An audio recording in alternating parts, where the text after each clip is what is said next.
Are we live? Are we live? Yes, we are. Hello, everybody. Welcome to the Red Devil Experience. We're gonna do the Red Devil recap. Crystal Palace 4, Manchester United 0. Embarrassing, shocking, terrible, awful. I don't know what else we want to call it. Disgrace, absolutely shit. I don't. Listen. I came on here. I don't want to run it long. I feel like we've been doing this all season. I feel like we've been doing this all season, and I just don't know where to go from here. I really don't. Um, it's been absolutely disgraceful what we've gone through this season, and today was nothing else other than that. Just making sure the stream is good. Um, so Ten Hag, there's no way this guy's surviving this. There's no way. Not from what I've seen today. And it's sad. It's sad because I wanted him to succeed here. But to be real, to be absolutely real, to be just fair, I don't see how this guy keeps his job. I don't see it. I don't see how this guy is going to keep his job. I don't see how Ineos are going to decide to keep this job. There's many mitigating factors that have gone against him this season that aren't his fault, but there's also huge questions and just huge bad, poor decisions that this guy has done. The players today were absolutely diabolical on that pitch. Not a single player, and I don't want to hear any excuses for these players. I want to hear zero excuses because every single one of the players today, they played like absolute dog shit. Dog shit. There wasn't a single player that played good. Man Utd didn't play good. Nobody played good. Nobody. And some of the things, though, like Ten Hag, I know the defense is limited in options, but what the fuck are we doing? Casemiro was completely lost. He's been lost for 6 fucking games. He made him the captain today. Put him back there. The guy was shit for 45 minutes, fucking lost. And he couldn't take him out. I would have probably put Amrabat back there at that fucking point. Because I don't know. It was just so bad. And there's no way this guy's going to keep his job. There is no way he is going to keep his job. It is impossible. It's the players are not playing for him. He's gotten so many things wrong this season. So many things wrong on top of the fact that the players are not good enough. The players need to be moved on. We don't have a squad, but everything that he's done has gone against him and it's gone backwards, and it's starting to really heavily outweigh what he did last season. The negatives are really starting to fucking outweigh everything he did last season. This season is outweighing last season. And it's only gonna get worse because I think everybody's given up pretty much. I think everybody's given up. The players didn't look interested at all. They didn't look like they had a clue. They didn't look like they wanted to be there. And his decisions, he cannot be excused by his decisions in any sort of way.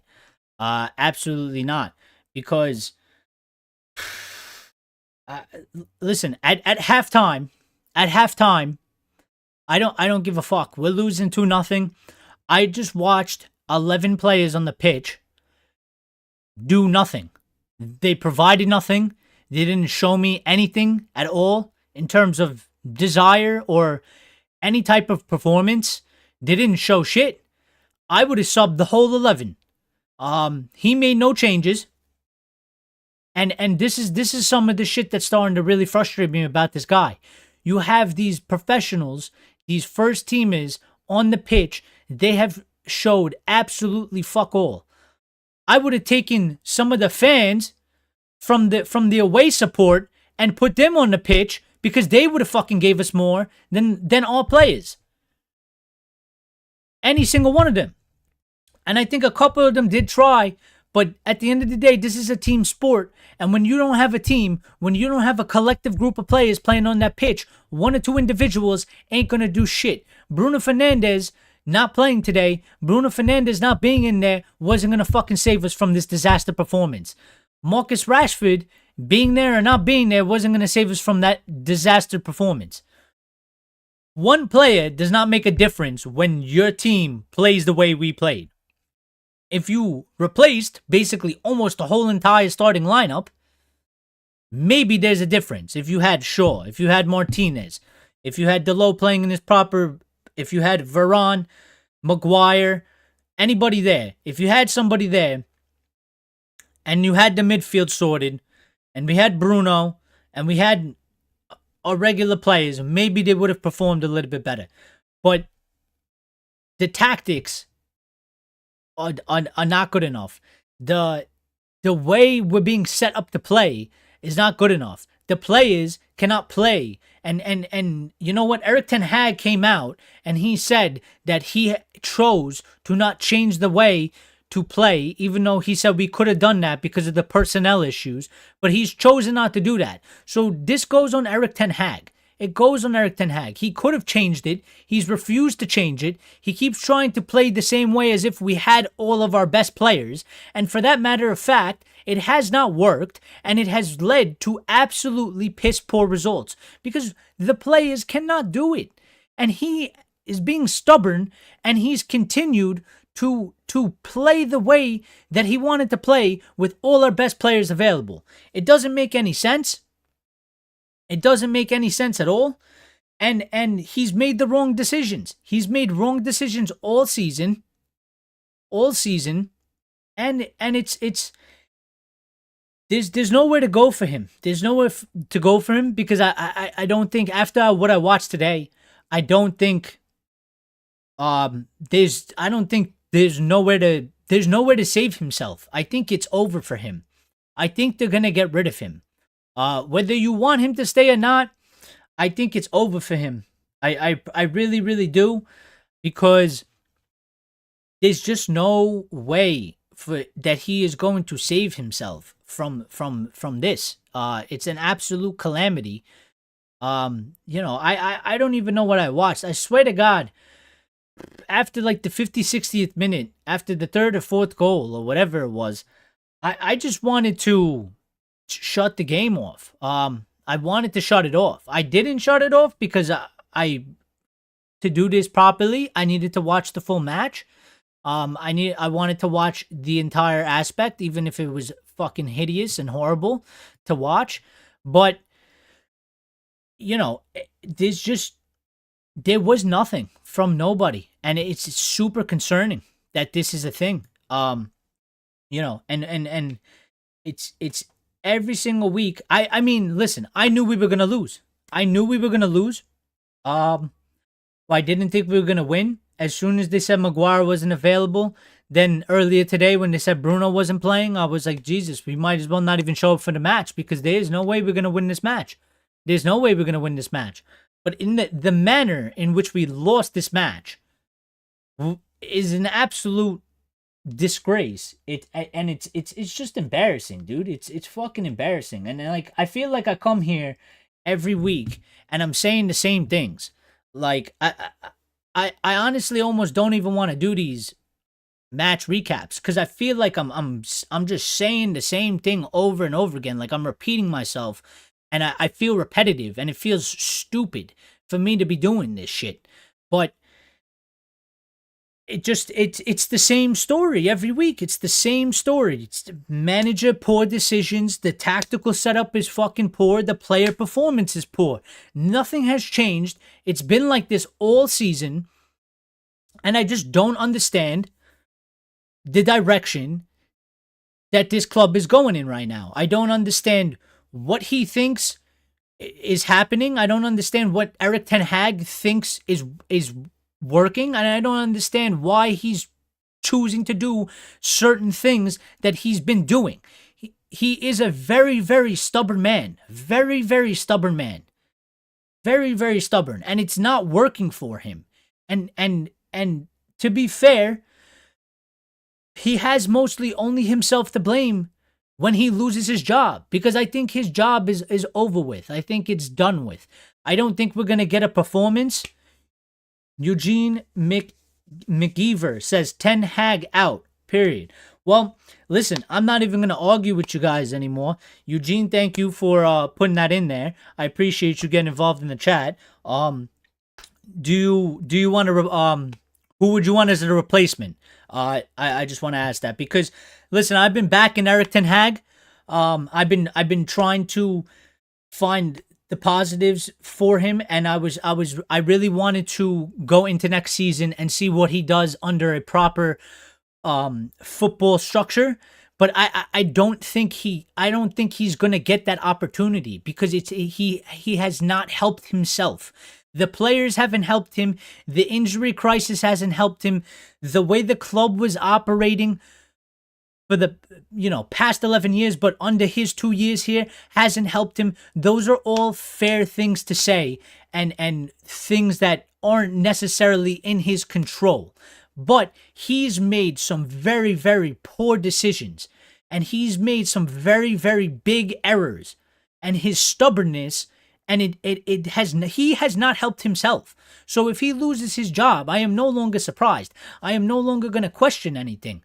I really wanted this guy to succeed. I love the way he played at Ajax, but there is no way that he is going to keep his job because I think we are going to get obliterated by Arsenal, and I don't think we're going to win a match. The rest of our matches, I don't think we're going to win a single one. I don't see it happening.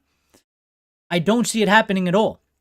Now, some miraculous way, maybe we get to the end of the season, to the FA Cup final, if we have some players available, like Lisandro, maybe we get Maguire, Varane back, and a couple other players, and we can piece some sort of a squad together. But even then, you're really clutching at straws. I mean, these guys, a lot of them haven't played for weeks. A lot of them haven't played almost the whole season. There's no consistency to their game. They're not really match ready. And you're going to go up against a machine like Manchester City. They're going to get outplayed. They're going to get outclassed. It doesn't even matter how hard they try. There is nothing that is going to help this man. The only way he survives is if Sir Jim and Ineos decide to give him that opportunity.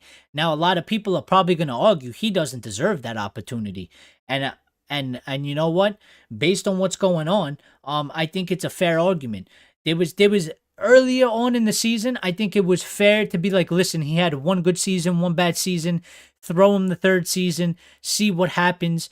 He needs a proper structure, but at the end of the day, why are 8 people waiting?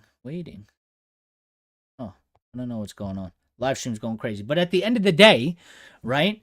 At the end of the day, it just hasn't. He just hasn't done enough. And there is a lot of bad. Listen, the one thing that bothers me the most is you see, because of the injuries, you see the players we have to play. You see the players that are on the pitch. I mean, not for nothing. And I had to mention the things on Ten Hag, but I'm going to get on to these players because I see a lot of these. And you know what I'm really disappointed about today? Online, the big Manchester United accounts, the aggregators, the ones that are showing, that are putting out the news and all this stuff. I'm very disappointed in them because they've gone strictly 100% for the manager's throat today, for the result.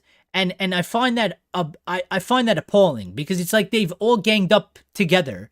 It's like they've all talked to each other and they're like, if he loses today, everybody just go Ten Hag out and start piling it on him.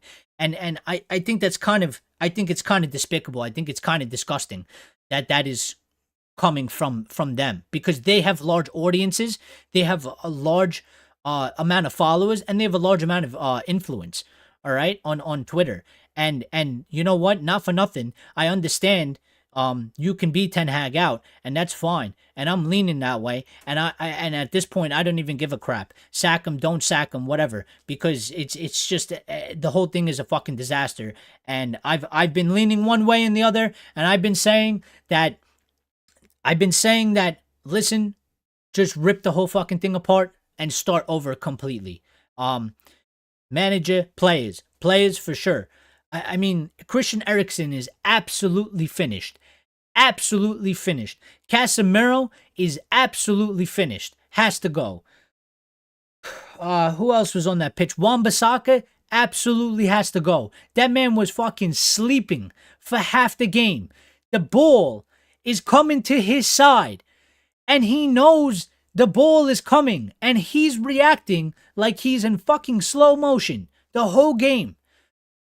There are players there. They need to go. They need to go. It is undeniable. And this is what I'm saying. People want Rashford sold. They want fucking Bruno sold.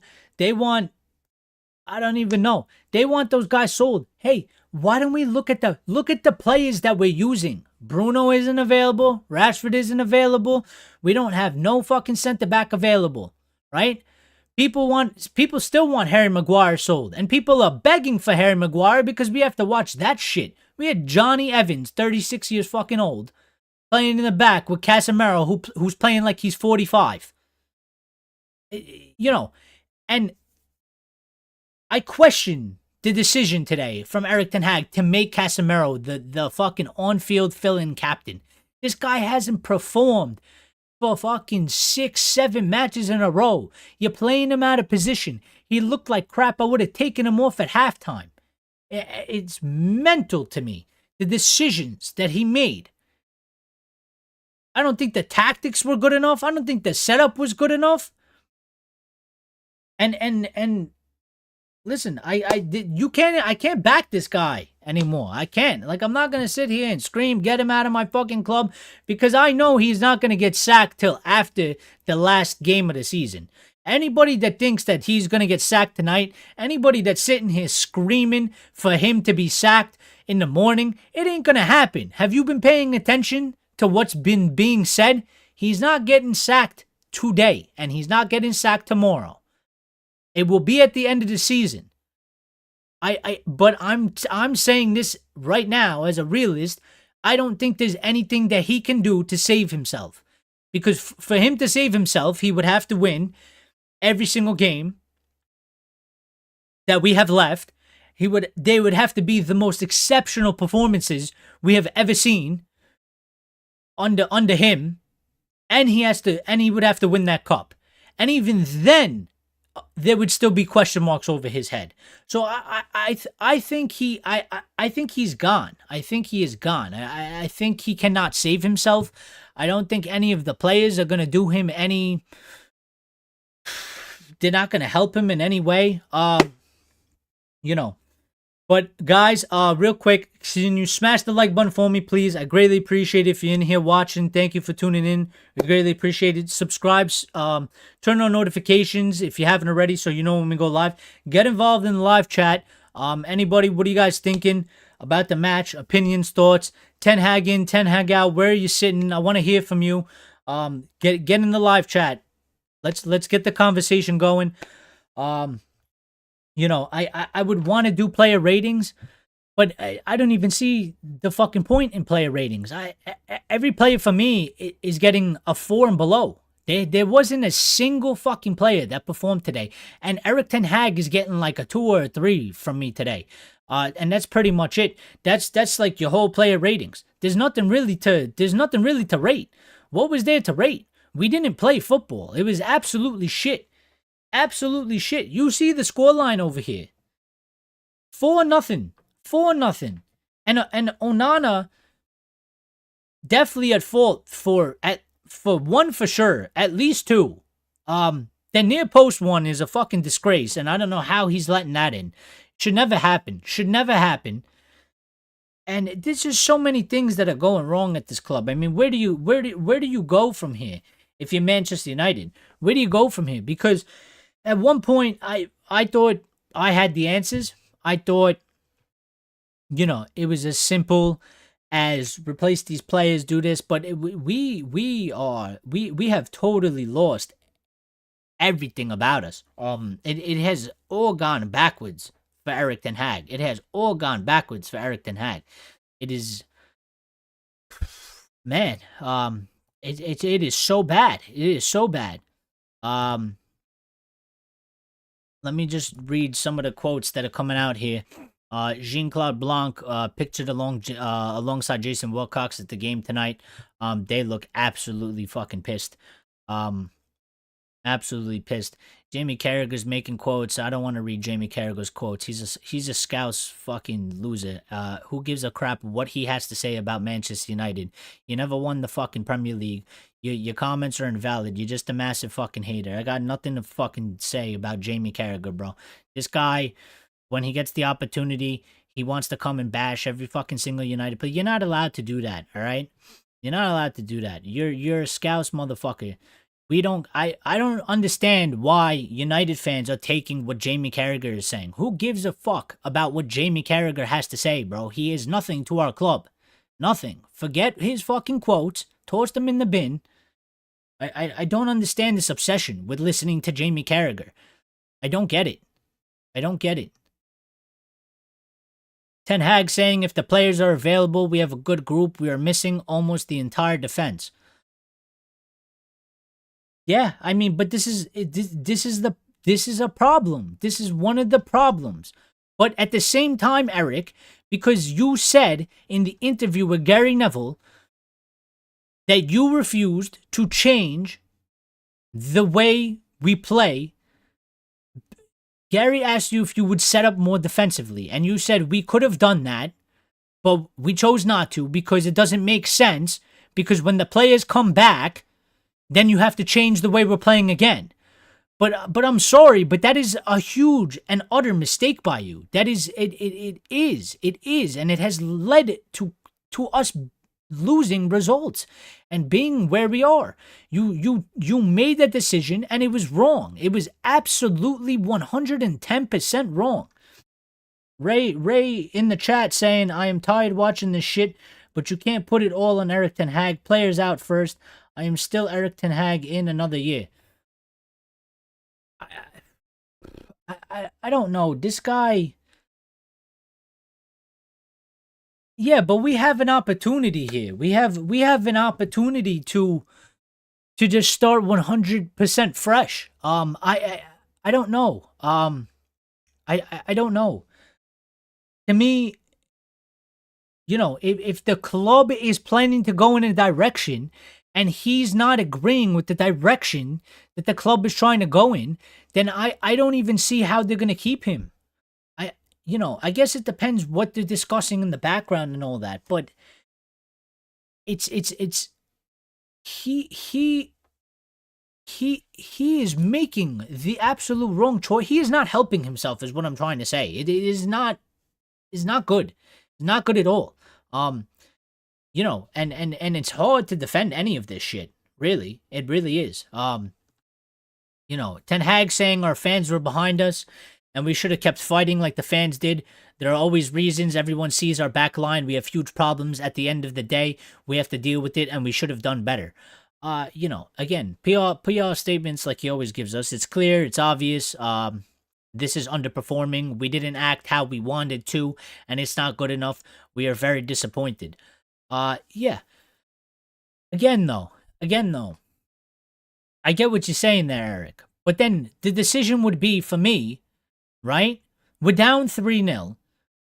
You see, it's clear and obvious that it is underperforming. We didn't, and the players are not acting how you wanted, and it's not good enough, correct? So why you didn't make 5 substitutions, throw on 5 kids? That's half the squad. Pull them out and just tell them to go fuck off. Clearly. Because they're not good enough, they're not interested enough, they're not, these little things that he keeps doing that are adding up to bigger problems that I need to understand. But it's just really frustrating to watch the players play like that, to watch him do certain things, and then you put it all together, and it's just a great big ball of shit. And I don't want to keep attacking Erik Ten Hag, but I need to just call out what I'm seeing, because everybody knows where we stand with the players. I'm not giving the players a free pass. The players, as Ray said in the chat, the players got to go first. Absolutely, 110%. And Lions is in here. Lions, I've been waiting for you to get in here, because I need you to. I want to hear. What are you saying on Ten Hag? What are you saying with the performance today? I need to get you in here. I need to hear from you. You're saying you're done with this season. I mean, I've been done with this season for a few weeks now. For a while. When we were blowing opportunities. But I feel you on that. And Ray's saying we will win the FA Cup. I don't think there's a chance in hell. I don't think there's a chance in hell we win. Not after what we've seen today. Absolutely not, because they weren't even. Forget the players. Here's the problem. Forget them not fighting for the fans. Forget them not fighting for the badge. Forget them not fighting for the club. The players aren't fighting for themselves. How do you expect to get something out of people that aren't even fighting for themselves? Those players were embarrassed today. They were laughed at. The Crystal Palace fans were chanting, "You're fucking shit." Dude, I'm on that pitch, and I have to listen to a stadium full of people chanting, "You're fucking shit," while we're getting embarrassed. I'm going to get a fucking red card and get off the pitch. I'm taking out one of them, putting it on them, and getting the fuck off the pitch at that point. Because I don't know. I wouldn't be able to stay in there and watch my team. First of all, it would eat away from me to watch the rest of my teammates perform the way they did and then get absolutely slaughtered. I would have to go and just absolutely obliterate one of the fucking opposing players, get a red card, put something in there, maybe like Roy Keane used to do, just absolutely obliterate them, get a red card, and go down the fucking tunnel and call it a day. Lions is saying Cass should have came off at halftime. Amrabat would be a better fit at center half, and he's shit as well. And I 110% agree with you, Lionhearts. Cass was awful. He's been awful, which is why I'm saying I question the decision for Erik Ten Hag to make him the fill-in captain today. The guy has been absolute. First of all, let's be a little bit fair. He's playing not in a position he's obviously not comfortable playing in. He hasn't looked comfortable playing at center back the whole time he's been playing at center back. On top of that, he has done some questionable stuff in the past 6 games. The penalty that he took in the FA Cup semi-final, and just some of the shit that he's done on the pitch has been highly questionable. He's not even looked like he's been there for a while, right? And Amrabat, I think he's shit. I don't even like Amrabat. I don't think he's good enough. But at that point, it's like, bro, just put him back there. At that point, because I don't think when he came on, I don't think he's done anything as bad as Casemiro has done. But it's like Ten Hag made him the captain, so it's like you're gonna make him the captain, then you're gonna pull him off at 45. It was a poor decision. Chat going off here. Ray saying, good sailor, though. Through tough sea, like those supporters in the game after the game clapping after for nothing defeat. There is sunshine after the storm. And Lion saying, Ray, at the moment United would be lucky to win a cup of fucking teammate. yeah, we can't win. We can't win. It couldn't win a cup of tea. A cup of tea. Even if they made the tea for us and they fucking handed it to us, we probably might miss our mouths. At that point, we couldn't even drink the fucking cup of tea. The way things are going. And it's not going to get better. There's no turning this around. There was hope that we could somehow skate by, get a couple of the players back. Lions saying I would easily put 3 goals down to Cash. I mean, at least two are definitely there. Two him, two Onana, probably in the same sequence. I mean, the near post one on Onana was just I don't even know how you let that in. That should never go in. I don't care. I don't care if you're fucking Helen Keller and you can't see. If you're near the post and you can feel the post, that shouldn't be going in. Cass, I don't know if it was the fourth one or the third one, but the one where we would spill the cup of tea, 100%. We would spill the cup of tea on ourselves, get third-degree burns, and then we would cry. That's pretty much the way we're going. Ray saying you're right, Lionhearts. But I still have some belief. Yeah, it's tough. Ray's trying to keep positive, but not today. We need to breathe after this. And then maybe bring back some of the positivity. Maybe we get some of the news back and we get the positivity. Yuan, I hope I'm saying your name right. If I'm saying your name wrong, I highly apologize. But Yuan Sandland, do you think no European football would help United next season so they can focus purely on the league? I do and I don't. I think it would help because when you see other teams that this has happened to,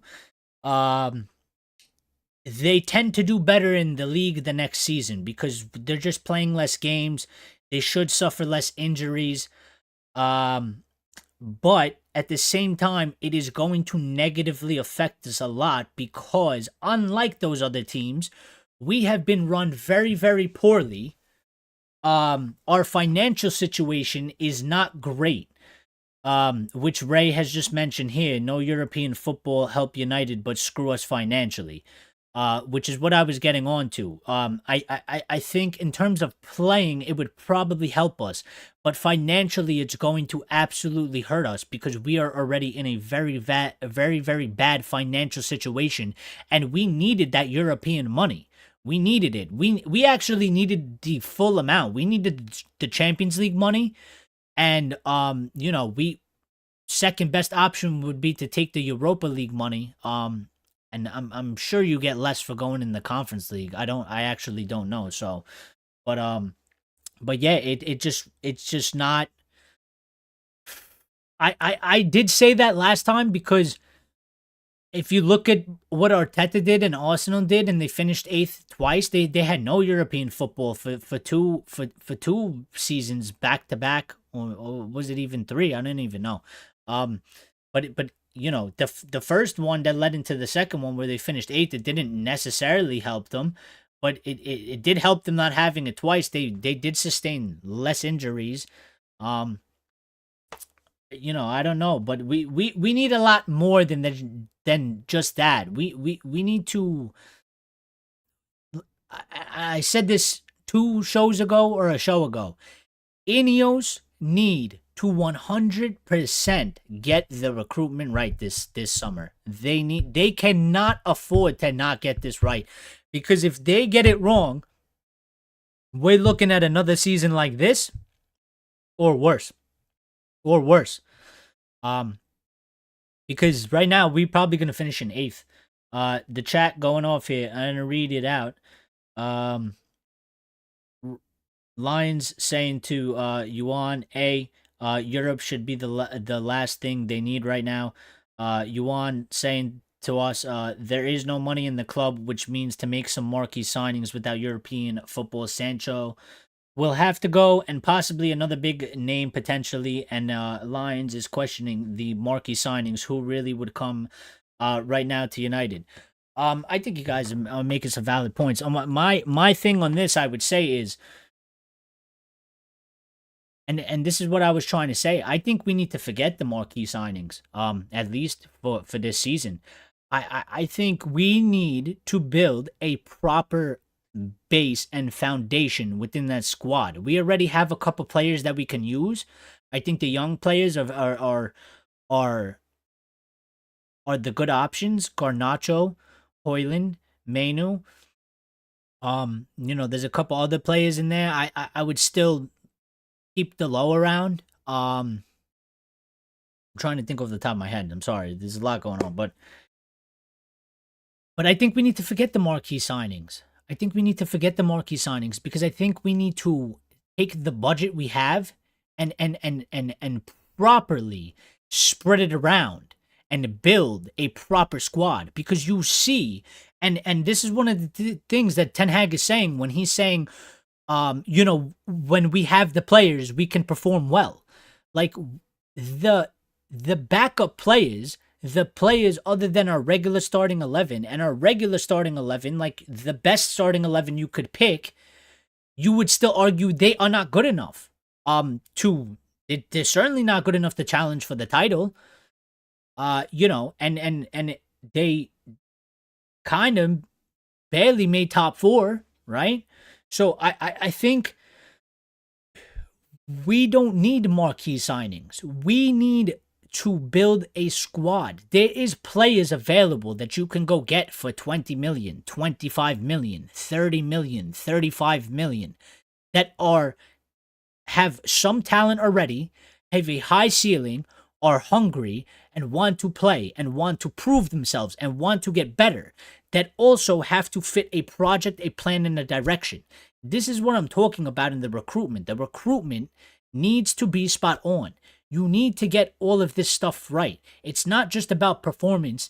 It's not just about ability. It has to be attitude. It has to be personality. It has to be all of these things. They need to get this right.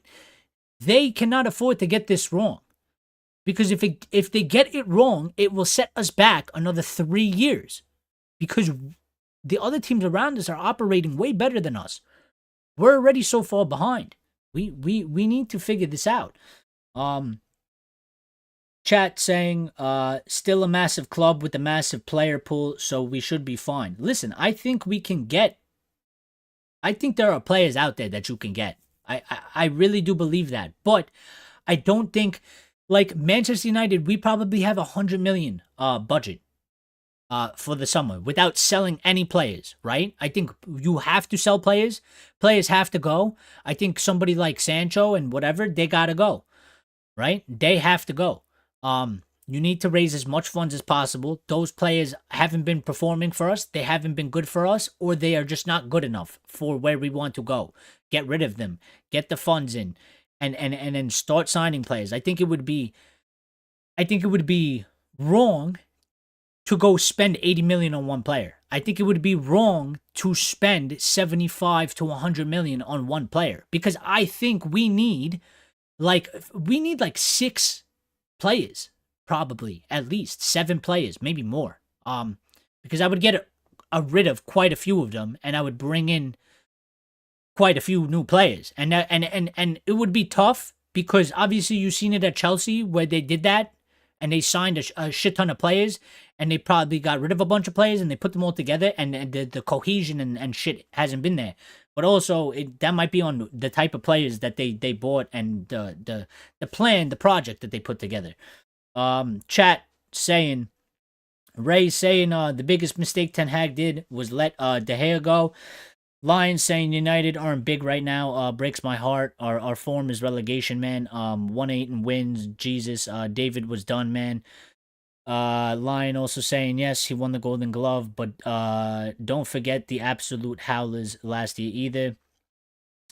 Yuan telling us the bench today was the worst Manchester United bench in Premier League history, just full of kids, which was a massive problem when Anthony decided he forgot how to kick a football today.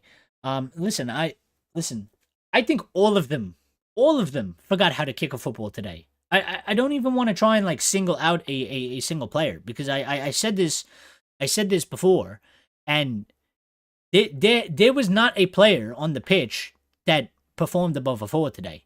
I didn't see anybody do anything.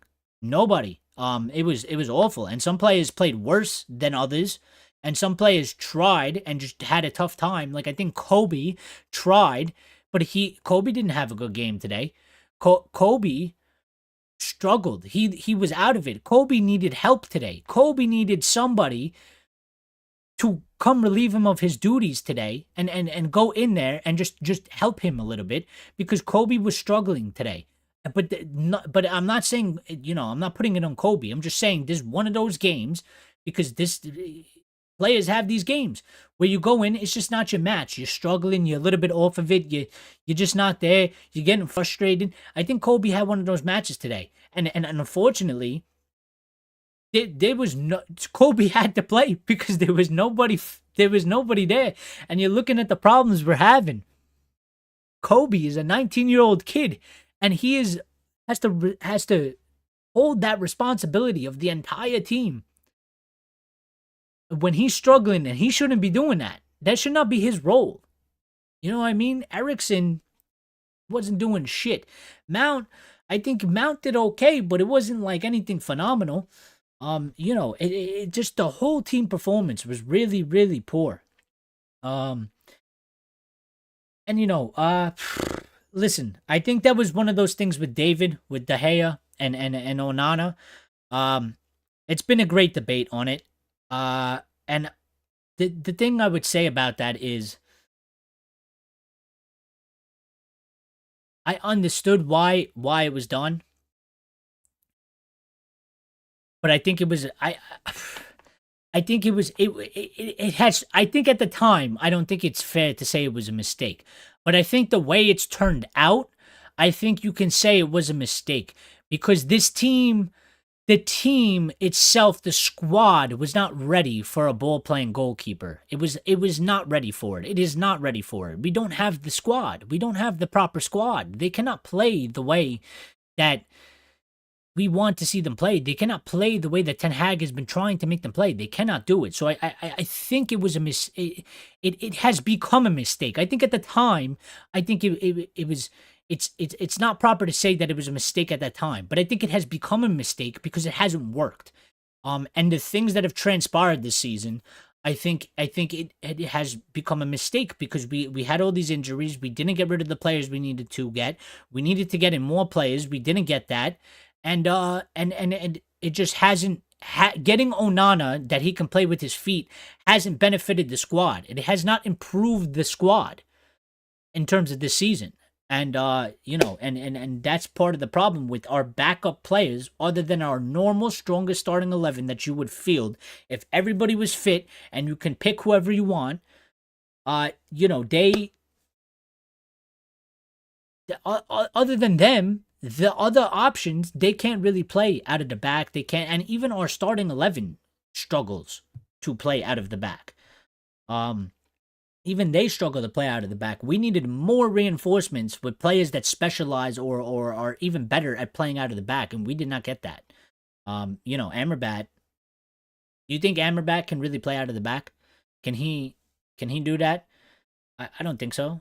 And then the only player I really trust playing out of the back from the defenders is Licha. I would have liked another player with the ability of Licha to be able to play out of the back. We didn't get that. There's so many holes in the squad that I think that's where it's gone. Chat saying the bench was scary. Line saying the bench was scary. Ray saying it's more than scary. I mean, yeah, we had 2 goalkeepers on the bench. We had 2. Listen, anytime you see 2 goalkeepers on the bench, you know your team is in trouble. There should never be 2 goalkeepers on the bench, ever, in the history of ever. As soon as you start seeing 2 goalkeepers on the bench, that's how you know we have a serious, serious issue. There should never be 2 goalkeepers on the bench. What else we got going on in the chat? Again, everybody, thank you for who's tuned in. Thank you to everybody that smashed the like button. We greatly appreciate it. Please subscribe if you're not a subscriber. We would like you to join the community. As you can see, we have a beautiful chat going on here with lovely United fans that get involved and love this club and have an opinion. Turn on the notifications if you are a subscriber so that you're here when we start the show, because I would love to get this going earlier in. I was kind of pulling the weight for a little bit till the rest of our beautiful people showed up. But other than that, thank you. I'm going to get back into the chat because the chat's going off, and I want to read out everybody's comments here. So, Ray saying, we all have to move on from this game. We have no players to compete. I mean, we don't have players to compete. The team was not a united team. Lines is saying, the team was not a united team. Like, none of them should wear that shirt. People love Hoyland, but come on. No, but yeah, but here's the thing. Hoyland, he's not playing great. He's not playing great. He's struggling. I still think the guy has potential. I still think he can develop into a very, very, very good striker. But he's 100% struggling. And he definitely needs to grow. He definitely needs to learn. There is a lot there is a lot of stuff that is not correct. I mean, he shouldn't be the only striker we have at the club. You know what I mean? So, but I'm not going to defend him today. I'm not defending any player today. Every single one of them was god awful. Every single one of them. Michael Cook in here saying United are crap, the worst team ever playing at Old Trafford. Evan, Yuan Sandlin, sorry, drop the sub. I'm off to bed. All the best. Thank you, Yuan. I'll see you later. Have a good night, and thank you for subbing. And we'll catch you on the next one. I'm sure of it. Lions are saying, I feel Onana is too big. He looks like a defensive back in the NFL. He is. His upper body is really big, which would make him struggle for the lower shots, and he is conceding a lot of the lower shots. But that near post one is absolutely inexcusable. 100%. Lions also saying Amrabat maybe playing the back of the locker room. Yeah, he was awful. And then he was watching post match with Ashley Young. Yeah. I mean, I don't know. Let's see anything that's come out. I mean, look, like Johnny Evans literally failed a fitness test this morning, but it was asked to play by Erik Ten Hag anyway. I mean, like, holy shit, this is what we've come to? Johnny Evans failed a fitness test. 36-year-old, or however old he is, 37, I don't even know. The old man failed a fitness test, and Ten Hag basically begged him, please play, because we are fucked. This is what happened. This is what happened. And it's like, how have we gotten to this point? I mean, the biggest answers we need here is, how the fuck have we suffered 70 injuries?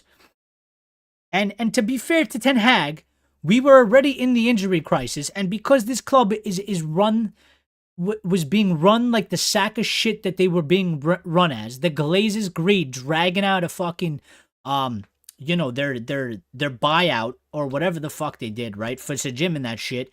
We couldn't even get this guy a loan. We couldn't get him a loan in January. Seriously? Like, we went from not buying a player in January to not even getting a loan in. You couldn't get 1 or 2 loans for this guy. You couldn't bring somebody in. How did we end up in this fucking position? That the manager is basically begging a 37-year-old guy that failed a fitness test to please play because we are totally fucked and we have no options and I need you to play. I would be almost speechless if I wasn't so fucking upset and just pissed off. I would be absolutely 110% speechless. I felt for Evans today. It was unfair for him. I mean, it wasn't. He failed the fitness test, Lions, and he still played. Fuck you. You know what? I take that back. Johnny Evans ain't even gonna get a 4. Just for that fact, I'm gonna clap Johnny Evans. I'm gonna clap Johnny Evans because this guy, holy shit. I mean, you failed the fitness test and he still went out there and played. And while it wasn't a good performance, how is that his fucking fault? He's not even fit. He isn't even fit to play, man.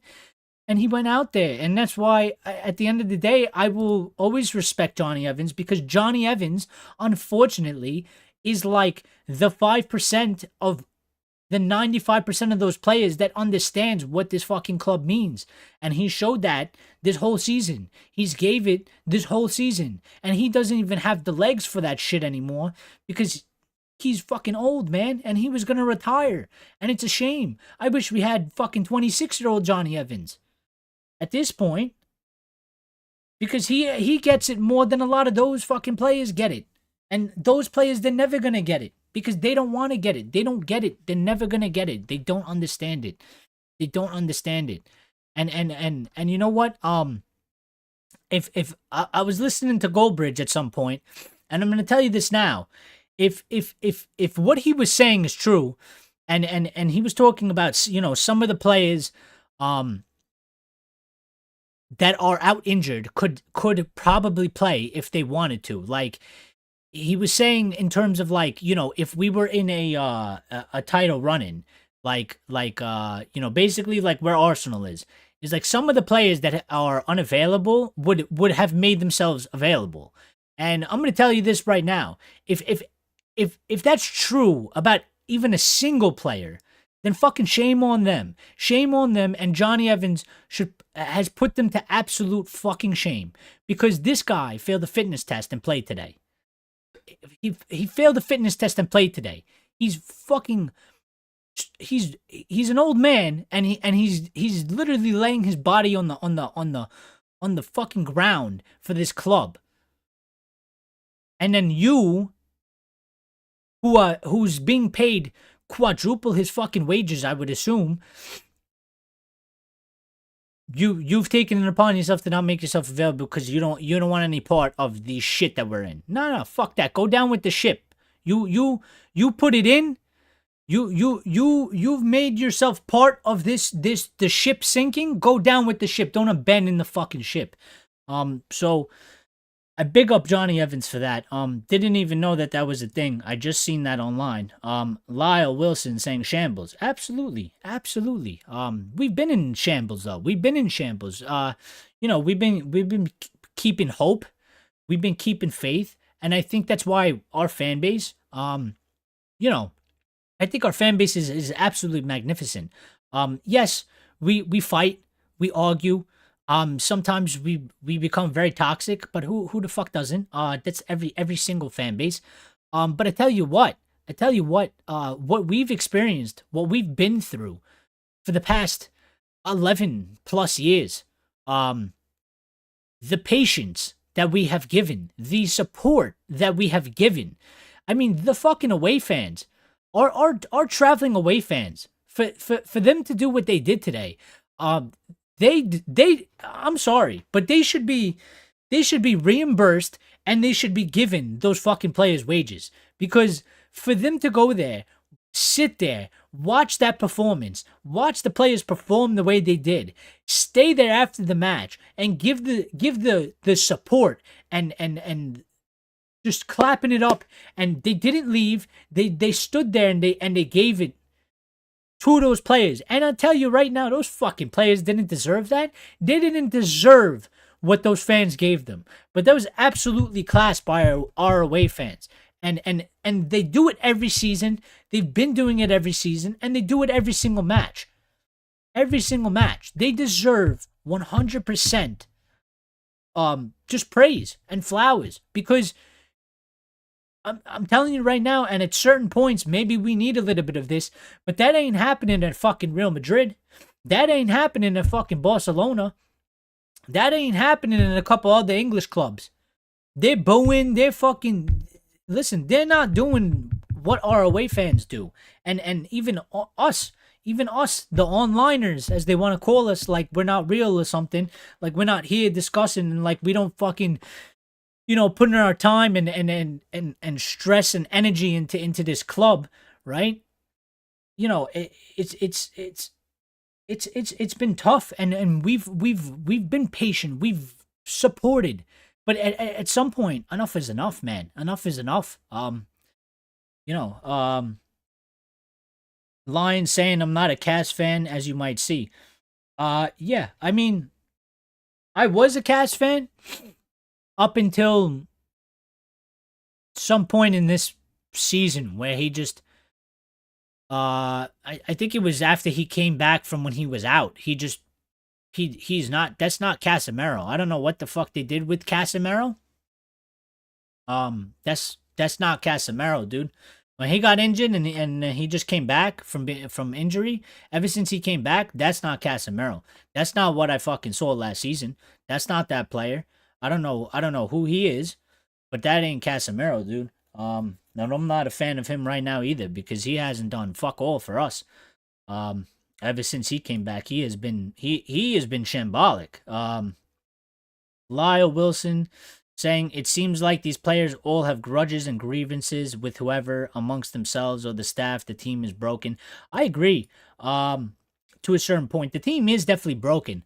When you watch us play, when you watch us play, I still can't get the answer to this, and it's frustrating me because I want to know what the fuck it actually is. It's like either they hate each other, they don't understand each other, because they look like they've never played with each other. The understanding between players, like there was an instance where the ball is coming to Anthony. Anthony is going to fucking chest it, like a chest touch to Højlund, and Højlund is making a fucking run, behind the defenders. And it's like, where's the understanding between you guys? Why do you guys not understand each other? What the fuck are we doing? How is it that they look like we just picked a bunch of strangers and put them on the pitch? That's the part that I don't understand about this team. I really don't get it.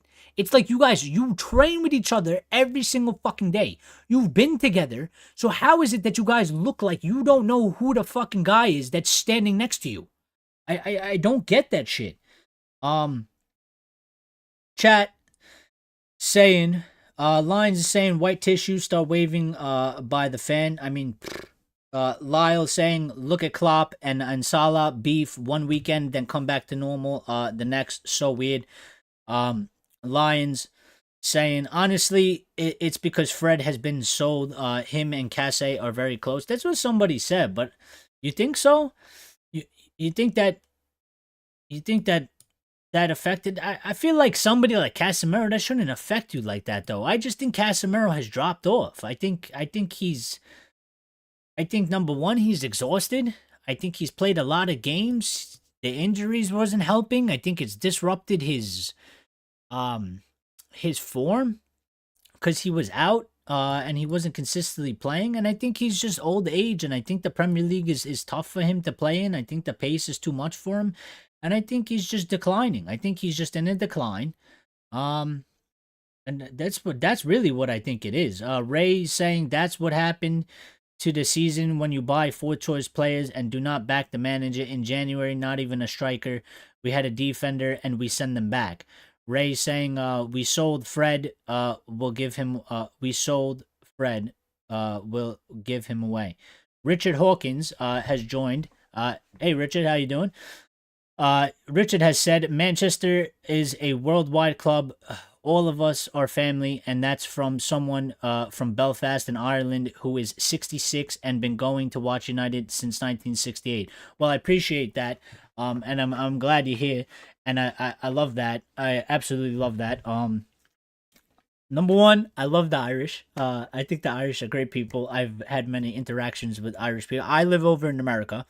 So, there's many Irish people here. Love the Irish. Always a good time. Haven't met one bad Irish person. And I thank you for those kind comments. And 66, you have the great pleasure of having more experience than me. I am almost 30. So you know you've been through many different United teams, like a couple other people in here. So. I appreciate that. We are definitely a worldwide club, and all of us are family, and that's how I always looked at it, and I always accepted it. Unfortunately, there are some mean, nasty people out there that they do not see it that way, and they refuse to accept others, which is why I created this channel in the first place, because I don't believe that, and I think that doesn't matter, man. If you love this club, if you put your energy into this club and you support this club and you care about this club, it don't matter where the fuck you're from. And that's why I started this community. It's so that people like us can all get together and we can discuss United.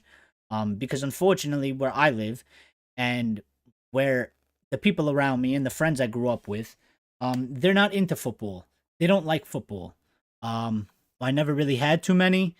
I never had, so it's not like if I grew up in the UK or England or Ireland, for example, like it's a little bit more football centric in that way. So you're more likely to have mates or friends or whatever, cousins. Um, I never had that luxury. All my friends are, NFL number one, NBA number one, and I like those sports, but football is always my number one sport. So, um, chat saying, Ray is saying Glaze is out. Yeah, we missed the boat on that.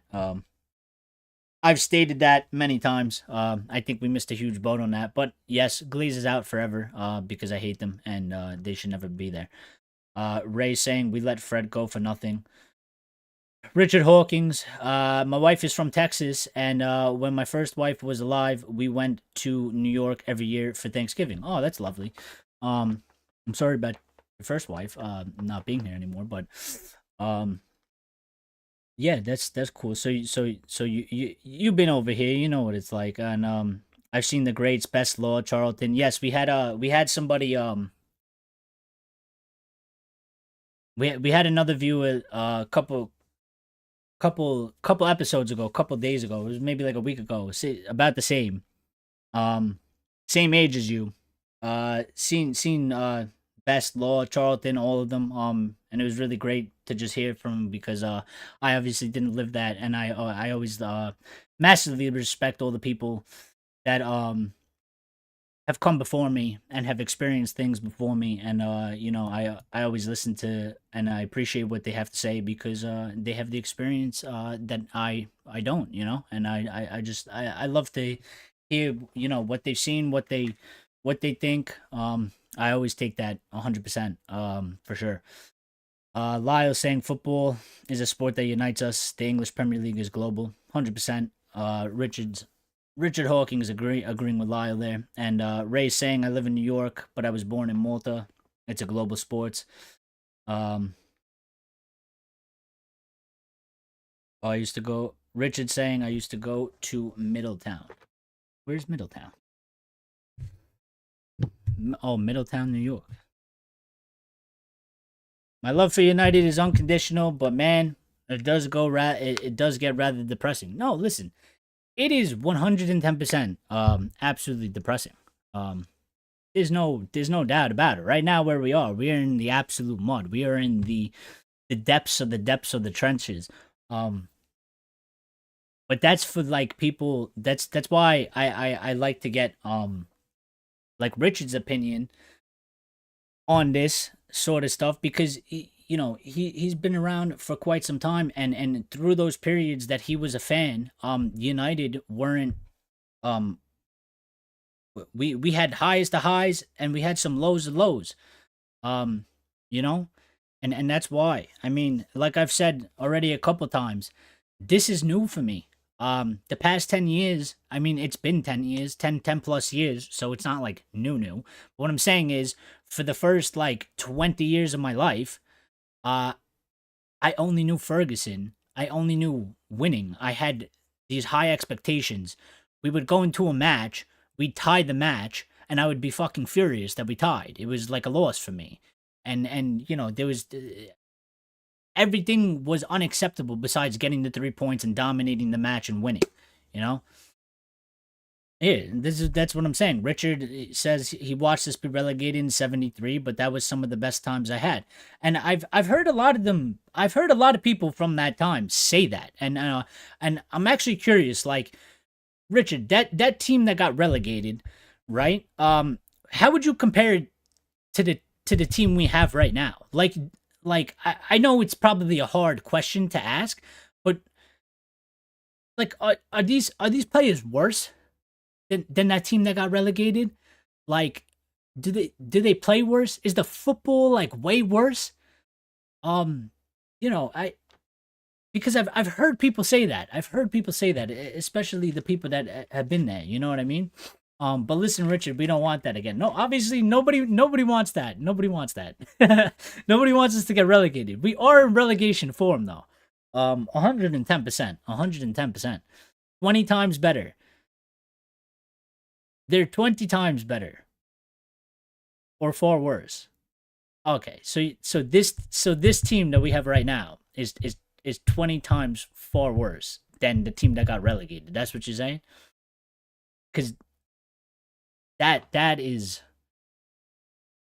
I don't even want to question that. I'm not going to question that because I kind of feel that way, and I wasn't there to watch it. You know what I mean? I wasn't there to watch it, but I kind of feel like it because I don't know what I'm watching anymore, man. I don't know what I'm watching anymore. I don't know what I've actually seen today and a lot of this season. And even over the course of the past 11 years. But this is not the thing is Richard saying the thing is even the relegation team was entertaining. And I think that's one of the problems that we are currently going through. The football, the performances have been shit, but we're not even playing in a way of like you would say entertaining. Like we're not really attacking, we're not really creating chances, we're not doing any of this. There's no I was bored as shit watching the match today. I was so bored. I seen United fans in the ground at Selhurst Park yawning like they wanted to go to sleep. I was they didn't give us anything to be excited about, and that is a problem. There's a way, you can lose, but it's like, where's the attack coming from? Ray's saying there was a sad time at United player Dennis Law, but United and lower division, we are no longer a team, just individuals. Richard, I 100% agree, and I've been saying this for quite some time, and I don't know if it's like the poor recruitment. I don't know. I don't know if it's like it can't be just the modern era of the player. It has to be the recruitment, because other teams don't seem to have the problem we have. Other teams don't seem to be suffering from us not being a team and individuals. Because when I watch other teams, they play as a team. They play as a proper squad. So I don't want to blame it on the generation of players. I think it's just really bad recruitment on our part. And I think it's like the ethos and the culture and the personnel that are in and out of the club and who have growth and helped this thing that I would almost label as a virus. It is infectious, in a negative way, has taken over this club. Because it doesn't seem to go away. It's been there. Listen, it's been there under Mourinho. It was there under Solskjaer. It was there under Rangnick, and it's there under Ten Hag. It's this infectious, disgusting thing that seems like it's taken over the club, where it's like all individuals and no team, and everybody is selfish, and they don't seem like they get on with each other in any capacity. Like, not even like, I'm not saying everybody's got to be best friends. There was players in United's winning titles back to back, and they didn't like each other. But when they got on the pitch, they were professional enough to perform as a team. I think we don't even have that right now. I think it's like they really don't like each other. They don't get on with each other. They don't understand each other.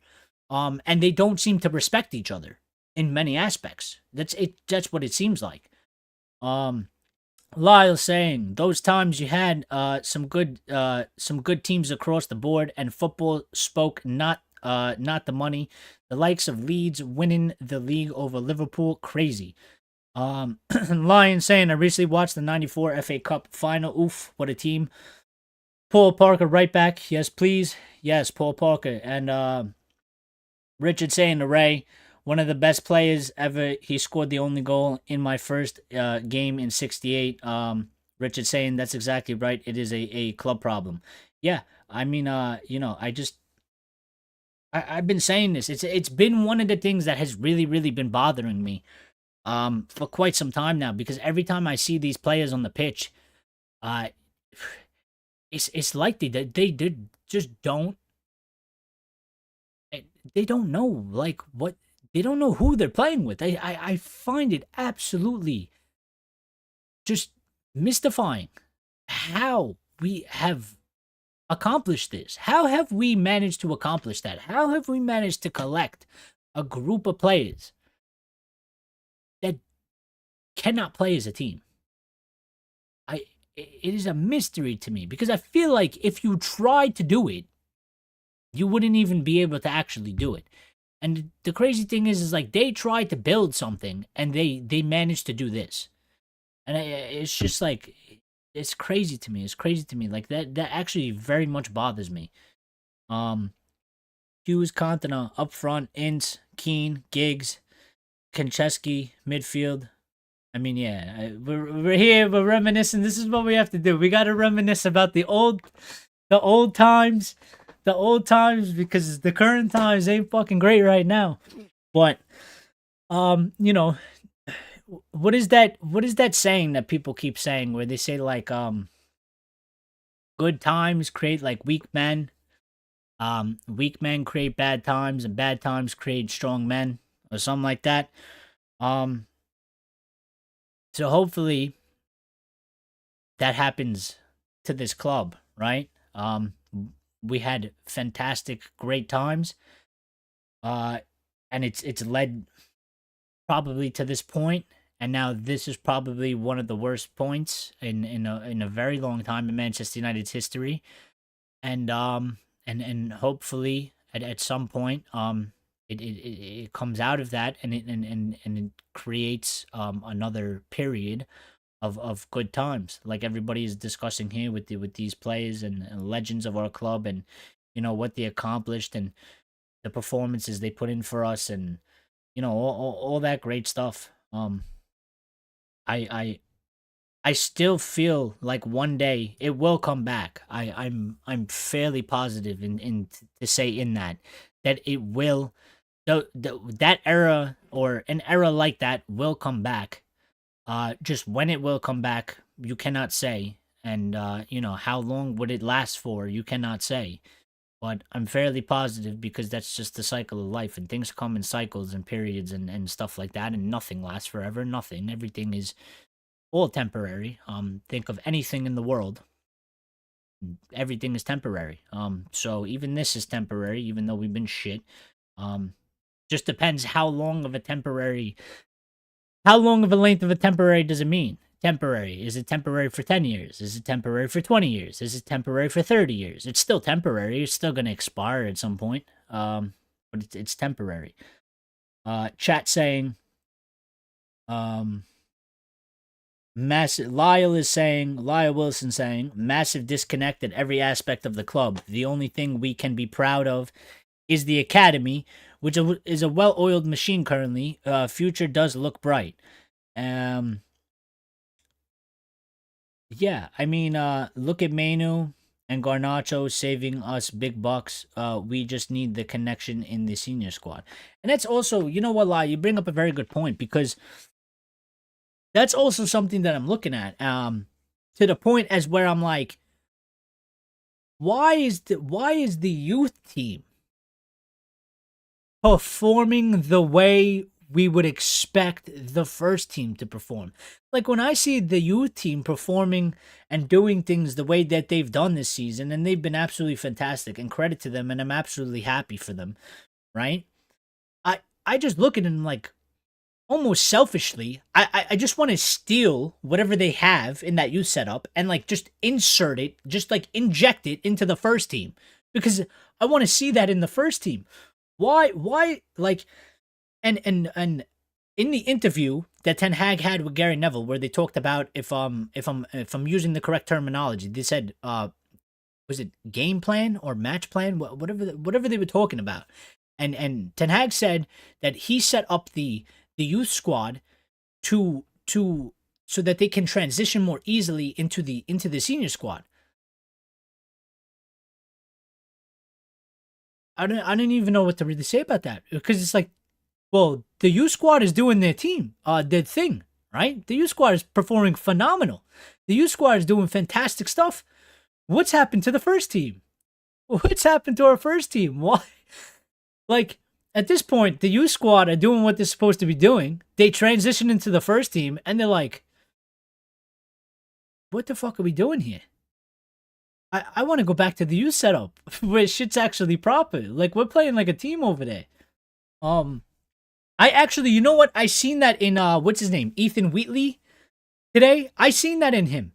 The kid came on for 10 minutes, and the kid was majorly frustrated with what was going on with the team around him. I saw it. He was majorly frustrated because he's playing with his fellow teammates that they have an understanding with each other. They respect each other, and they get each other, and everybody's kind of on the same page. And he got on that pitch for 10 minutes, and he realized, like, holy shit, this is completely dysfunctional. Everybody's just over here doing their own thing. Nobody knows what's fucking going on. I seen it in him. It's nuts. Mafu Chips has entered the chat. Welcome, Mafu. I hope I said your name right. If I didn't, I apologize, but I'm bad with names. Don't worry. You have said, as a Man United fan, am absolutely gutted with the loss to Crystal Palace, but am Ten Hag in all the way because the players are mainly to blame. So we need to sell, we need to cull or sell most of the players. Lions saying he's agreeing with Richard here. They're still on their they're having a lovely discussion about the old days. Lyle saying, simple answer, they are in development, much easier to get the plan and message across. Yeah, that's probably it. I think they probably also have, you think it's because they're younger that they also have, like, less egos, less, maybe distractions going on around them, even though they're younger.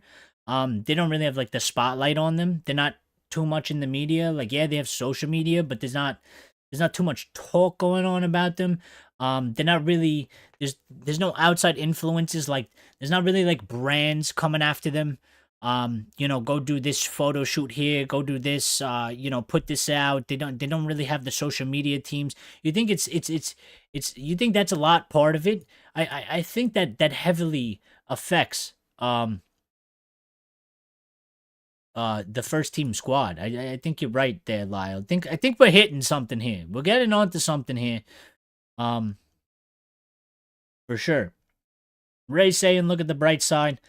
A lot of young players coming up. We are crap, but there is something to look forward to. Yes, we do have the young players, but we need to make sure that when they are ready to get the first team, that they're coming into an environment that's allowed them to continue to flourish and grow. And I would say that this current environment of the squad is not that. I think a player like, I think Manu and Garnacho have done well. I think they've developed pretty well, but I think they would develop a lot better if they weren't playing in such a just crap environment around them. I think they would have been way more developed by now, with all the amount of matches they played in and stuff like that. I mean, you look at Jude Bellingham. Just look at how Jude has just, he's gone to Madrid, he has absolutely turned up everything, from the beginning of the season to now. He's developed a lot way quicker and a lot more. And obviously everybody is different, but Richard saying, well, here's something that you should give you younger people confidence. I am 66 and I believe I will see us lift another treble in my lifetime. I love that. I would love I would love to see Another treble, because when we won the treble, I was 5 years old, so I don't really remember it well enough as I would if we won it today, right? I remember a match here and there. I remember a bit or part of the game, of the Champions League game, but I can't tell you what actually. I mean, I've watched the whole thing, but I didn't live it. I don't remember living it every single day, watching the whole treble go down in real time. I didn't watch every match. I was 5 years old. I watched matches here and there, but still, my brain did not retain any of that.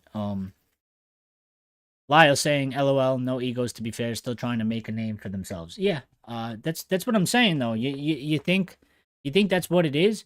Like it's just because like they are still trying to make a name for themselves, so they like they they just do what they're told way better. Plus, they're younger, so it's like they're still learning and stuff. So they're a little bit more impressionable, and therefore, like when you tell them to do a certain job or certain aspect, they take it more on board than when you're trying to tell one of these first team players that already set in their ways, and you can't really change the way they are. Richard saying, I don't believe Ten Hag has anything to do with the U team. In fact, I think he used Garnacho and Kobe out of necessity. I think kind of. But he has taken credit for that. He has taken some credit for the U team. Because when he did come in, he said, and he keeps saying it, and it was reported that he did make a lot of changes to the youth team itself. The way it was operating, the way they were playing. He made a lot of changes. So he says. So he takes a lot of credit for that. Garnacho and Kobe, I don't know if I necessarily agree with that. I think he liked them. I think they had all something to offer. But I don't know how much he would have used them per se. If he was able to get what he actually originally wanted, right? I still think that they would be in and around the team. I think they would definitely be an option, but I kind of agree with the fact of that, like, he's using them out of necessity, and the fact that, like, he had no other options, so he needed to bring them in, and he needed to use them, right? Like, if he had De Jong and a couple other players that he wanted, right? Would they be starting every match? Would they be like, would they be playing every game? Playing as much as they have been? I don't necessarily think so, because he doesn't seem to want to use youth players. I mean, there's youth players that he is reluctant to put on and give an opportunity, even when the first teamers are playing like absolute shit. So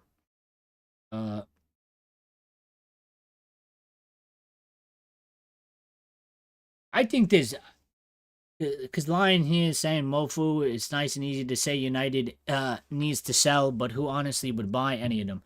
I think you could. I think you could sell. I think you could sell. I think there's ways to sell. I think you need to have proper negotiators, and also I've been saying this, and I don't know if it's true or not, but I've always had this thing because of the way the Glazers run the club, correct? Sarah New coming in saying Erik Ten Hag is a clown, 10 more years. Okay, you're obviously a fucking, Liverpool or Manchester City or whatever.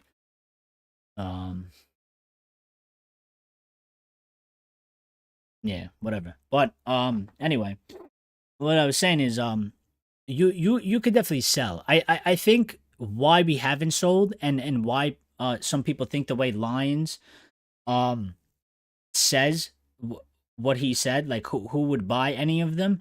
I think we can sell. I think there's always offers for players available. I think the problem we've seen in the past is, and this is just a theory I've always had, but the Glazers, the way they operated, they just valued the players are not players. the players are financial assets. So for example, you sign somebody like Harry Maguire, you would probably pay like 60 million, right, for Harry Maguire. You wouldn't pay the 80 for sure, overpriced. But if you view everything as a financial asset, then actually you're inflating your assets, because it's like, well, okay, Maguire's a 50 million player, but if we sign him for 80, he gets written on the books as an 80 million asset, right? Now, as long as you keep the asset on the book, you're good. But if you go to sell Maguire and then Maguire gets sold for like 40 million, well, you're now writing a 40 million loss for yourself, which then hurts you financially. And I think probably part of the reason why we haven't really sold is because the Glazers' motto was, these are our assets, we retain assets, we don't sell assets, and that's it. They never looked at it as a football aspect. I think now that Ineos are here, I think, and I'm hoping that we will see a large amount of player sales, based on footballing decisions, for sure. I really do hope so. How are you guys doing the @ thing? You don't know the @ thing? Just type @ Yeah, there you go. We are crap, but we still can beat Liverpool. Yeah.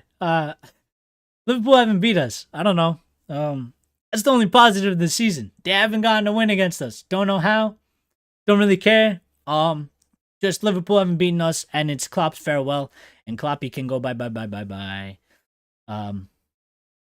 We never want to see him again. At 100%, Lyle, I think he probably dies influence the tactics for the junior teams. He does. He said he does. LOL, thanks for that. Needed a laugh after tonight. Yeah. Oh, she came in here though. But you get smashed by City. Oh, so are you a City supporter? Are you a City supporter? Tell us right now. We want to know. I think you're a City supporter, right? Is this where you're getting from me? But you get smashed by City though. Who are you a fan of, Sarah? Let us know. Let us know in the chat. We need to know. We need to know. Nah, it didn't work.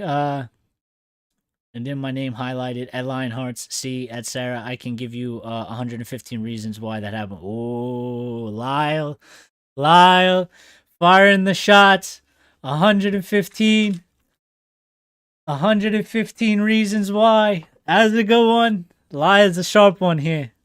Liverpool? Oh, you support Liverpool? Oh, but then you can't bring up Manchester City. Come on. You can't bring up Manchester City then. Who cares about it? Nobody cares about Manchester City. They don't got fans. They don't got real fans. Nobody cares. Let's if anything, we could talk Liverpool and United, since you're a Liverpool supporter. But nobody cares about Manchester City. We all know where they are. We all know what they've done. Nobody cares. That's always my thing. I mean, I'm going to be completely honest with you. I always had the thing of like, when City, if they were to ever win a treble, before they won the treble, I always had this fear like, holy shit, it's completely over for us. Like, we will be eclipsed. I don't know. I imagined the end of the world. Anyway, right? I'm sorry. They won the treble, and it's like nobody even gives a shit that they won the treble. If and the way I look at it is, if Manchester United were to win a treble again, if Liverpool were to win a treble, if Arsenal were to win a treble, the reaction to those teams winning the treble would be fucking immense compared to Manchester City. So like, it's like, it is what it is. But chat going on in here.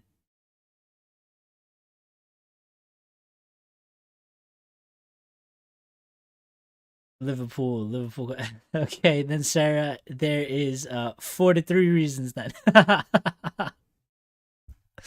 Lyle is on one tonight. Sarah's saying 115 charges, but I agree with you, are bigger than City. I mean, listen, everybody is.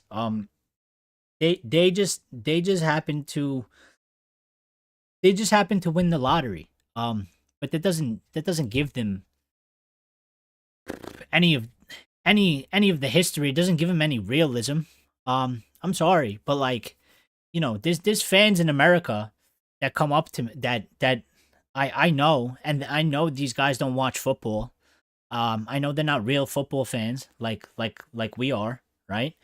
Um, and I've heard them say like, "Yeah, I'm a Manchester City fan." Excuse me? You're a Manchester City fan. You don't even watch this sport. And you just say you're a Manchester City fan? You didn't even know who Manchester City was 10 years ago. You never even heard the name. And then you claim you're a Manchester City fan? And it's like, this is why I have this rule, and it's kind of see, United went through a period, even Liverpool and Arsenal, like, we have global fan bases. We've been around and we've done so much for so long that that's what it evolved into. So I don't think it's fair to say the same thing as when you say, listen, if you're a Manchester City fan and you don't come from fucking Manchester, I don't want to hear a single word come out of your mouth. Thank you. Goodbye. Your football opinion means nothing to me. You mean nothing to me, because I take you as a joke, as a clown. And I say this because I know a couple of them. That's why. I know a couple of them that claim Manchester City, right? And it's like, dude, you are the biggest clown I've ever met in my life, and nobody respects your opinion. Nobody respects what you have to say. It's as simple as that. But enough of those fucking blue bastards. Just having some fun, no beef. Hope everybody is good though. Yeah. It's always good banter. Nothing crazy. Sarah in here saying I hope they get relegated to non-league cheats. Yeah. That would be fucking fantastic, and strip away all the titles in where they cheated. And yeah. It would just be, it would be just as well served, because obviously clearly they're doing some fucking shady stuff, and they've been doing it for quite some time. Richard saying, well, let me tell you a story. In 1956, the English League said no English club must enter the European Cup. Only one club insisted on participating. That club was Manchester United. I'm actually very, very well aware of that. And unfortunately, if they didn't do that, we probably would have won some more European Cups. You don't hope that? What line? You don't hope that they get sent to non-league? You don't hope that City get sent to non-league? Why? So Liverpool can thank us for their 5 trophies.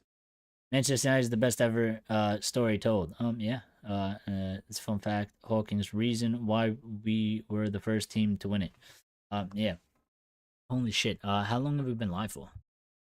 A long time. Hour and a half. Phone is dead. I think I'm gonna end it there. Before we go, I'll let you guys get in your last things to say before we end it, but I'm gonna end it. Thank you to everybody that's tuned in. Thank you to the lovely people in the chat. Shout out Lions. Shout out Richard Hawkins. Shout out Ray. Shout out Lyle. Even Sarah for getting in the chat, even though she's a Liverpool fan, and we don't like Liverpool people, but she kept it respectful. She came in here, a little bit of banter, so we're okay with that. We're okay with that. Don't worry about that. As long as people keep it respectful, we're always cool. We're always cool. Definitely, fuck the Manchester City fans though. We don't respect them. They're not allowed in here. Who else is in here? Who else is in here? Mafu, probably not in here anymore, but Mafu, thank you for getting in here. Michael Cook was in here. Yuan left us a while ago. He went to bed. He's probably asleep by now. Greatly appreciate everybody in here. If you haven't smashed the like button for me, please smash the like button, because it helps. It really does. It helps us get seen more. So if you could do that, it takes 2 seconds for me. Again, we the show went really long. I wanted to do it shorter, but when we get into these conversations, I love these conversations. So I always just let it run for you guys, because you guys were also enjoying yourselves talking to one another. And at the end of the day, this isn't just for me, it's for you guys. and it's for everybody. So, you know, I greatly appreciate it. And I hope to see you guys back on the next one. Today is Sunday, correct? Right? No, today is Monday. Holy shit. So I'll probably do another one on Monday. Depends what kind of news we get tomorrow. But thank you guys for tuning in.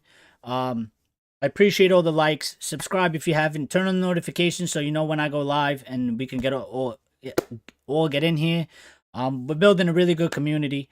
It's gonna take some time to get bigger and bigger, but it's been very fantastic so far, and I love everybody that's in here. Very good people. Some of the best so far. Especially, you know, online could be a really scary and dark place. You get some. Oh, we got the sound going in here. Who's subscribed?